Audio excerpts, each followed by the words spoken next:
আলাইকুম, welcome my একে kitchen and blog. আজকে শেয়ার করব দারুণ মজাদার একটা রেসিপি, আর সেটা হলো চাইনিজ রেস্টুরেন্ট স্টাইলে বিফ সিজলিং রেসিপি। এই সিজলিংটা কিন্তু সবাই খুবই পছন্দ করে থাকে।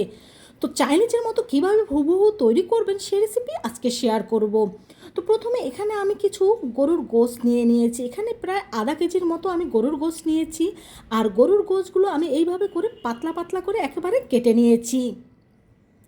এখন এর মধ্যে দিয়ে দিচ্ছি আমি হাফ টেবিল চামচ পরিমাণ লাল মরিচের গুঁড়ো, 1 টেবিল চামচ পরিমাণ আদা পেস্ট ও 1 টেবিল চামচ পরিমাণ রসুন পেস্ট, আর দিয়ে দিচ্ছি স্বাদ মতো লবণ। আর দিয়ে দেব এখানে আমি 1 চা চামচ পরিমাণ ভিনেগার, আর দিয়ে দেব হাফ চা চামচ পরিমাণ গোলমরিচের গুঁড়ো। এখন এই সব উপকরণের সাথে এই গোশতটাকে আমি ভালোভাবে মিশিয়ে নেব। তোমরা যারা রেস্টুরেন্টে বিফ সিজলিং খেয়েছো তারা জানো যে এর টেস্টটা কতটা দুর্দান্ত হয়ে থাকে। তো সেটা যদি বাসায় তৈরি করে নেওয়া যায় তাহলে রেস্টুরেন্টে যাওয়ার আর কি দরকার। এখন এটাকে আমি 30 মিনিটের জন্য রেস্টে রেখে দেবো। তোমাদের হাতে সময় থাকলে আরও বেশি সময় রাখতে পারো। নিয়ে নিচ্ছি 1 টেবিল চামচ পরিমাণ কর্নফ্লাওয়ার। এখন এই কর্নফ্লাওয়ারটাকে পানি দিয়ে গুলিয়ে আমি রেখে দেব। এটা আমাদের সিজলিং তৈরির কাজে ব্যবহার করব। আর এখানে নিয়ে নিচ্ছি আমি চিলি সস। এখানে আমার কাছে গ্রিন চিলি সস ছিল, সেটাই আমি নিয়েছি। তোমরা চাইলে এখানে লাল চিলি সসটাও ব্যবহার করতে পারো। তো চিলি সস আমি এখানে নিয়েছি 1 টেবিল চামচ, আর টমেটো সস নিয়েছি 2 টেবিল চামচ, আর সয়া সস নিয়েছি 1.5 টেবিল চামচ, আর হাফ চা চামচ পরিমাণ দিয়ে দেব গোলমরিচের গুঁড়ো। আর এখানে দিয়ে দিচ্ছি আমি কিছু চিলি ফ্লেক্স।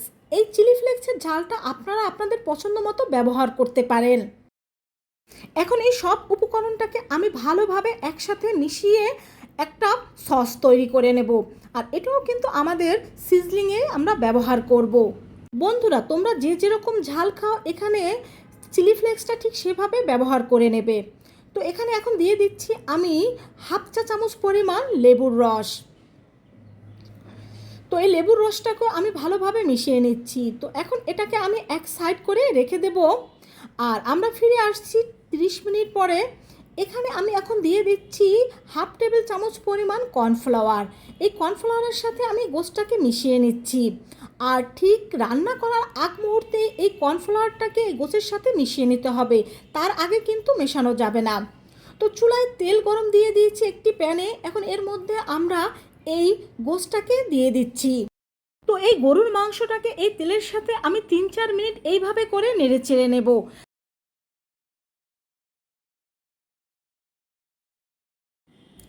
তো 2-3 মিনিট পর এটাকে তেলের সাথে নেড়েচেড়ে নেওয়ার পর এখন এর মধ্যে আমি দিয়ে দিচ্ছি হাফ কাপ গরম পানি। এই গোশতটা সিদ্ধ হওয়ার জন্য এখানে হাফ কাপ পানি যথেষ্ট, কারণ এখন গোশত থেকেও কিন্তু অনেকটা পানি বের হবে।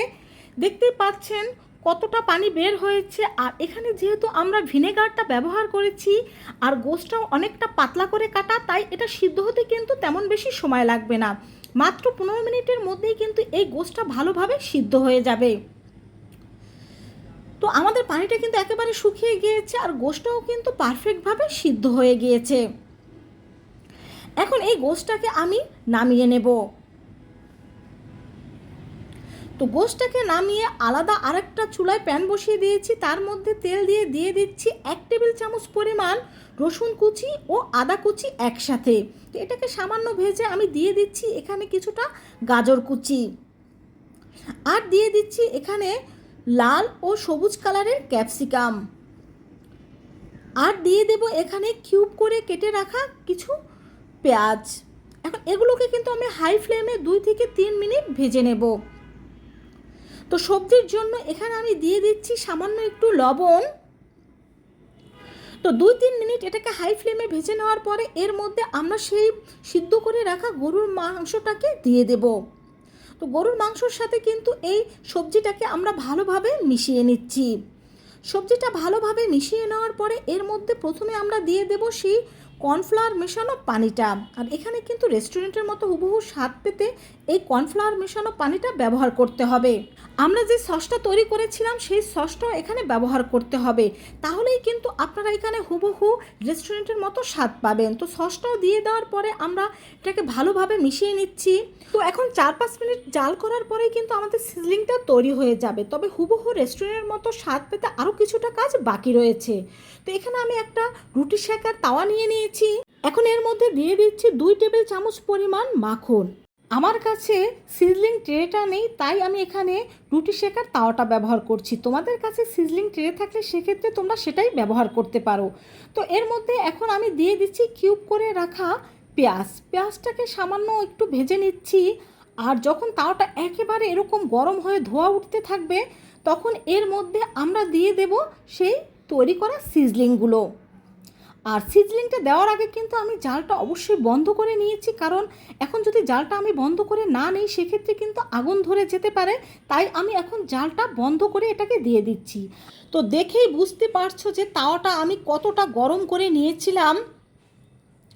আর এরকম গরম করেই কিন্তু এর মধ্যে এই সিজলিংটা দিয়ে দিতে হবে।